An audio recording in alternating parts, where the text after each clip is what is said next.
why did Donald Trump win the 2016 presidential election? This is a question that's been asked by many people in the media and all forms of life. And many different theories have been put forward. Liberals have said that it's because people are sexist and don't like voting women.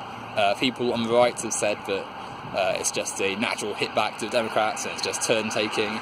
Some people have argued that PC culture has caused people to get so fed up and vote for a candidate like Trump.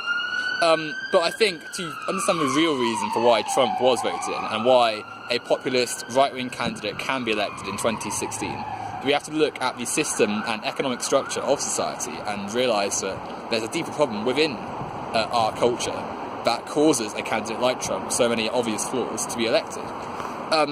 First of all, we need to look at the fact that not a lot of people actually voted compared to how many people could vote. And that speaks of disillusionment with society.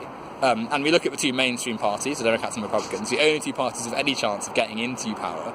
And we notice that they're quite similar in nature. They're both quite right-wing, regardless of whether you think the Democrats are left-wing. They're obviously right-wing because of their pro-capitalist, pro-business stance.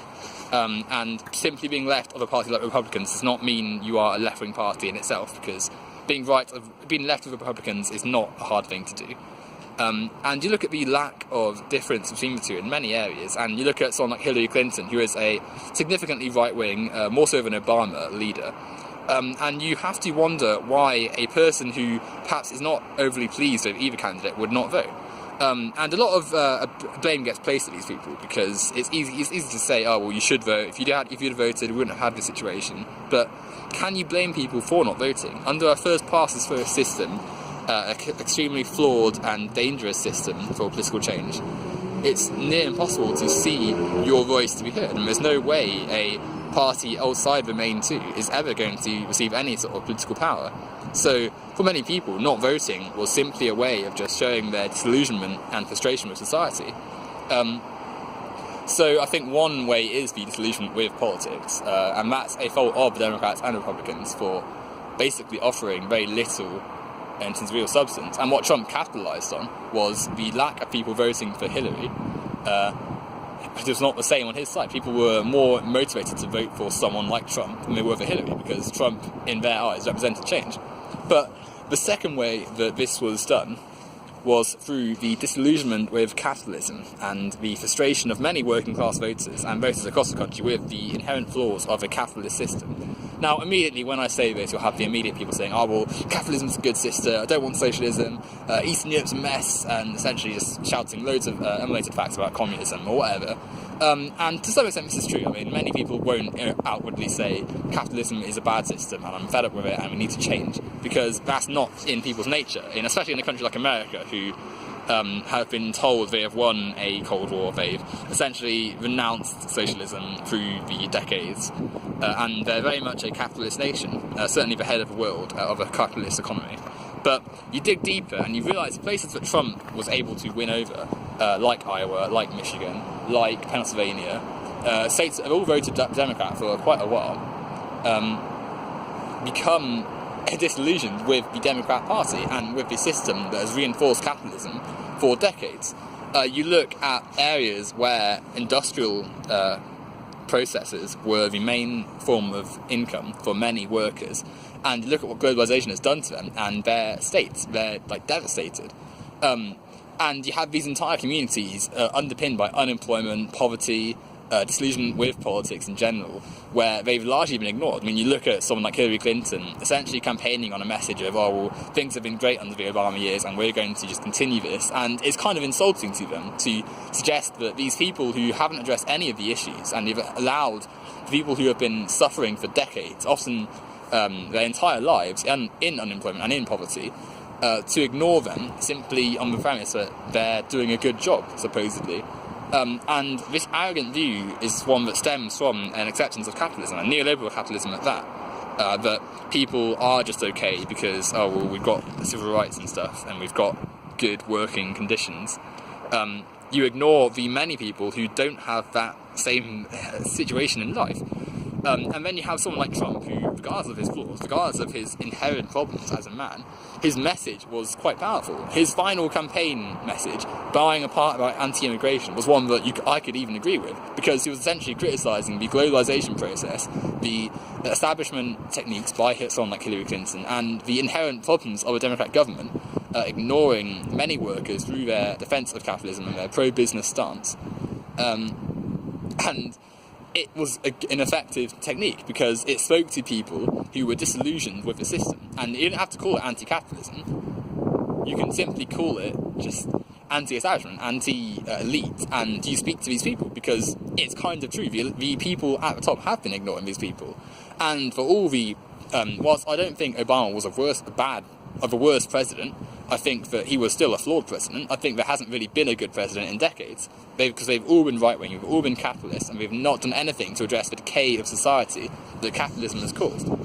And if you were a worker who lost your job, who lost your wages, who has to compete with their own members of their own community for jobs at all, who are living lives underpinned by poverty, who barely have access to healthcare and to a fair way of life compared to their counterparts in cities and urban areas, and you see someone come along and say, well, this is wrong, I'm going to change things up, and we're going to make America great again, that is going to speak to you. And it's easy to ignore the flaws of someone like Trump, who, yeah, he's clearly sexist, he's clearly quite bigoted, and he is standing for a party which has a lot of flaws, but when you're so desperate for change, that doesn't matter. And if these people aren't idiots, they know, or some of them are, like some of the ardent Trump fans do like him for his inherent racism and his sexism, and it would be silly to deny that there's a lot of people who are mobilised by that, but there's many more people who were voting for Trump, not because of him. They are aware of these things, and they're not inherently sexist or racist people, but they were allowed to be given a chance to vote for supposed change. And even if it was opposed, they would take a chance, because any more under a politician who's promised a continuation of the Obama legacy, which, however good it may be in some areas, is poor in others, especially for the working class in some countries, some states even.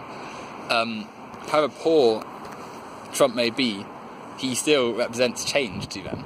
And we're seeing now that he's clearly not going to do this. He's very right-wing. He's got many white nationalists and hinting of fascists in his government, and his policies are very much Republican. And this should have been obvious, but when you give a candidate like Hillary Clinton the chance to run against him, a candidate who isn't going to give any change from the Obama legacy, it's easy to see why it's on built on this. And looking this back to capitalism, these people are fed up of being treated like dogs and cattle to their employers. They're fed up of having to scuttle around for jobs while some people don't even have to work really and still earn millions. They're fine. They want their jobs back from the industrial age, the industrialised period and manufacturing days, when, whilst it may not have been extremely glamorous, it was still a job, and they still had the privileges of working and earning money and being a part of society. And the decay of many of these areas shows that capitalism has failed these people in the first world, where supposedly things are great.